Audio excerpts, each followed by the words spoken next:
Dobar dan, moje ime je Danijela Širola Dujić, a tema današnjeg videa je bit ćete transformirani obnovom svoga uma. Neke se stvari u životu jedino mogu naučiti hodajući kroz vatru, hodajući kroz duboku vodu, hodajući kroz dolinu smrti i svi ljudi to prolaze i to nema veze sa stupnjem obrazovanja, to nema veze sa veličinom bankovnog računa ili sa godinama starosti, jer duhovna zrelost se postiže savladavanjem životnih lekcija i učenjem kroz njih. Duhovni razvoj je unutar svakoga čovjeka i ovisi samo o njemu i njegovoj volji i njegovoj snazi, njegovoj vjeri u Boga i životu po vjeri. Odbacivanjem staroga čovjeka, staroga načina života i prihvaćanjem novoga, rađanjem ponovno sebe u sebi,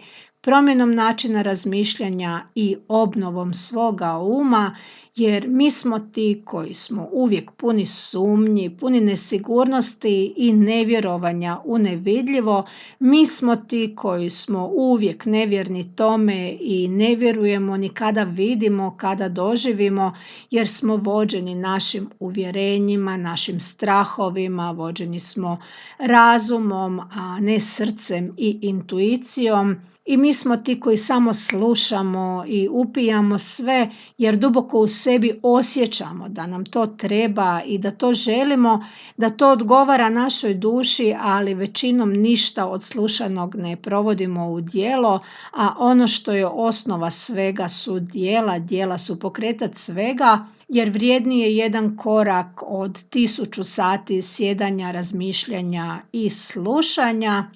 Ono što nam nitko nije rekao i ne govori je to da je ovaj život učenje i savladavanje lekcija stavljenih na naš put. Jako puno vas je prošlo pakao, preživjelo pakao i živjelo je u paklu, u tuđem paklu koji je postao i vaš, i mnogi od vas su se uspješno spasili.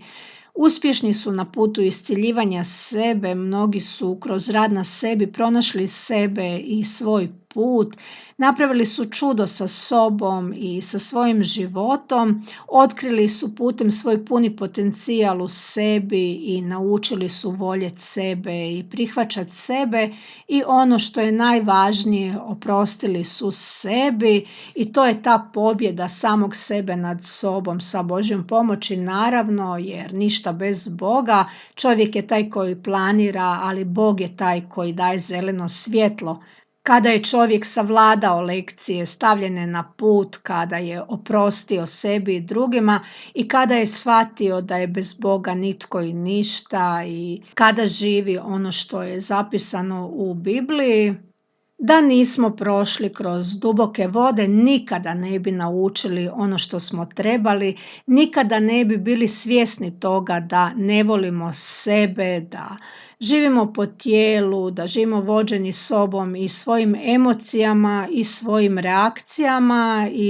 i dalje bi stalno tražili suovisničke veze, gladni ljubavi, stalno bi bili u potrebi i potrazi traženja nekoga da nam da ljubav, da nam da ono nešto što bi nam ispunilo srce i dušu, i trošili bi sebe bacajući i trošeći svoju ljubav u vjetar. A sada znate da to sve prvo trebate dati sebi i da prvo trebate iscijeliti sebe da bi u svoj život privukli isto takvu osobu kakva ste vi danas, i zato kažem hvala Bogu na patnji kroz koju smo naučili voljeti i poštovati sebe, i Bog je velik i Božji putevi su čudesni i samo On zna kako slomljenu osobu napraviti jakom i snažnom, i hvala mu na tome.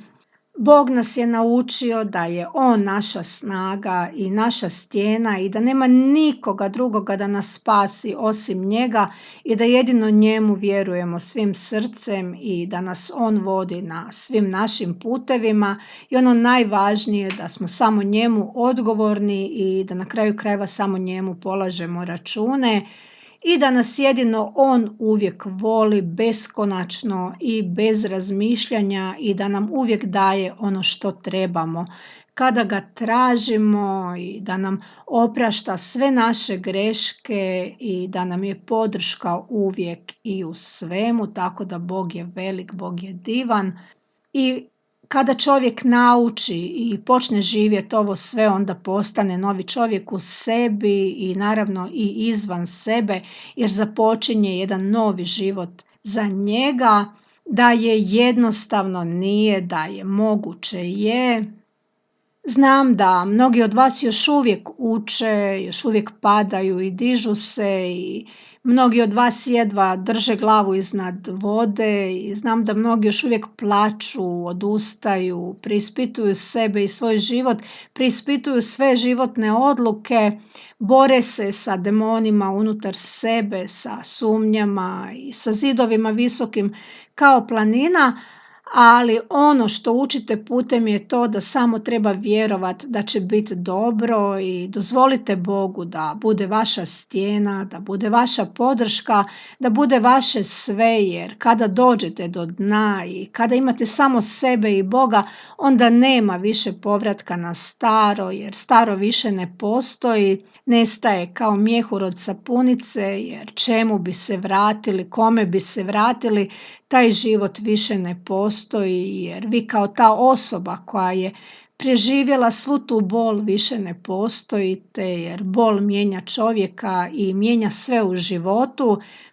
i nakon svega imate samo jedan put, put u dobro i put prema Bogu. I vjera je ta koja mijenja sve i Biblija je stvarno najbolja knjiga koju čovjek treba stalno čitati i stalno iznova na kraju krajeva, jer kako čovjek duhovno raste, tako raste i shvaćanje i razumijevanje Božje riječi. Tako da vjerujte da će biti dobro i bit će kada Bog kaže da će biti, kada se savlada lekcija stavljena na put, jer dokle god ste na čekanju ste i nema dalje dok Bog ne kaže da možete, da ste savladali ono što vam je stavljeno na put, da ste naučili ono što ste trebali naučiti i da ste svjesni onoga što trebate biti svjesni, jer svjesnost je ključ svega. Mnogi ljudi malo vjeruju, pa onda ne vjeruju ili neki dožive duhovno buđenje i počnu vjerovat, ali ih svijet zavede svojim učenjem i vrate se na staro ili na možda još i gore. Nije jednostavno biti ona osoba koja trebamo biti i zatvoriti vrata prošlosti do kraja i roditi se ponovno u sebi kroz Boga. Sve to zahtjeva puno odricanja, a većina ljudi se nije spremna odreći ničega, a ne može dalje ista osoba koja ste bili prije, jer vi više niste ona osoba koja ste bili. Da je jednostavno, ovaj svijet bi bio raj ispunjen nasmijanim, veselim, divnim ljudima, punih ljubavi, sreće, lijepih riječi, ali nije jednostavno odbaciti staroga sebe i postati novi čovjek u sebi, preobraziti svoje misli, promijeniti način razmišljanja, odbaciti sve naučene obrasce ponašanja i razmišljanja i shvatiti da je sve u nama, i raj i pakao, i dobro i loše, i da svatko za sebe bira sve u životu. To nam nitko nikad nije rekao, bar meni nije, a vjerujem da nije ni vama. I zato nemojte odustajati od sebe i od svojih snova, od svojih nada i od svojih želja, od onoga što je pjesma vaše duše, jer život je jedan i prekratak i treba ga živjeti, jer mnogi su umrli, a do zadnjeg su imali snove, do zadnjega su planirali svoj život,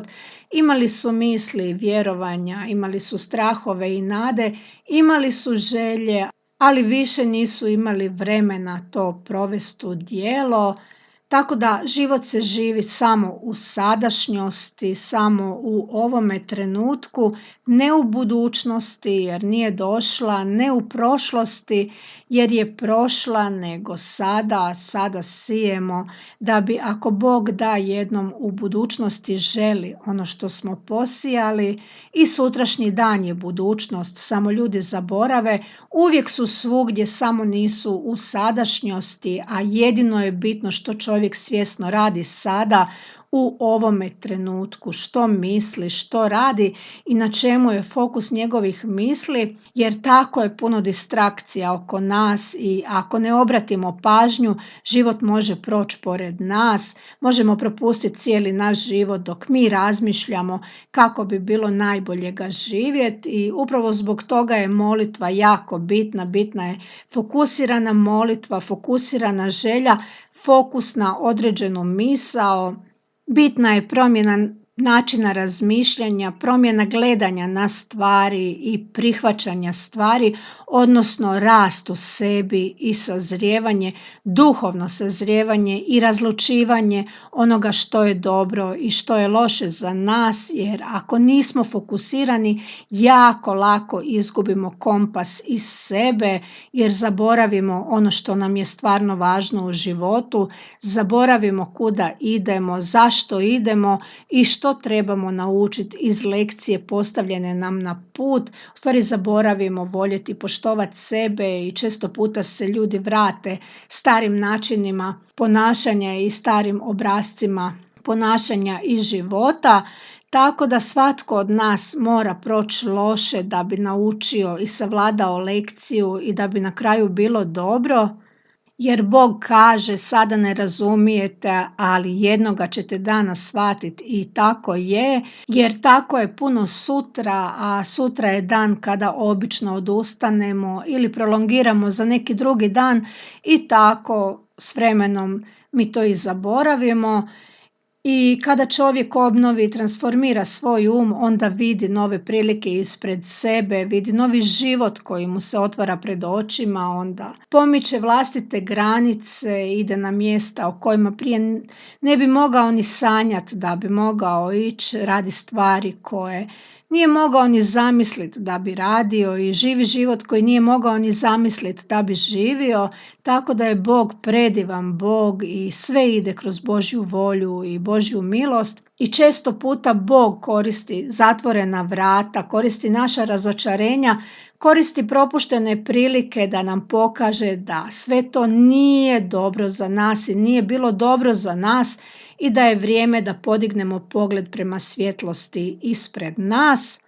jer sva ta zatvorena vrata, svi padovi i svi zidovi su nas na kraju spasili, a ne uništili, iako mi u trenutku doživljavanja to doživljavamo kao smak našega svijeta. Međutim, Bog zna što radi, on vidi ono što mi ne vidimo, on vidi srca drugih ljudi i ono što ljudi nose u sebi. Tako da moramo past da bi mogli ustati, moramo podignuti glavu i vidjeti širu sliku ispred nas, jer nije ono što mi mislimo da je dobro za nas uvijek dobro za nas i često puta su odbijanja i zatvorena vrata spas za nas. I samo treba vjerovati da nešto bolje dolazi i da Bog ima bolji plan za nas i za naš život i ne odustati od sebe i od svoga života. Tako da želim vam svu sreću i radite na sebi, obnavljajte svoje misli, dodavajte boje svome svijetu, odmaknite se od zla, vjerujte Bogu i dajte priliku onome što je pjesma vaše duše i na kraju krajeva živite svoje snove, jer Bog nam je svima dao talente i snove sa razlogom. Svako dobro vam želim i evo u ovome videu toliko. Do sljedećeg videa, srdačan pozdrav.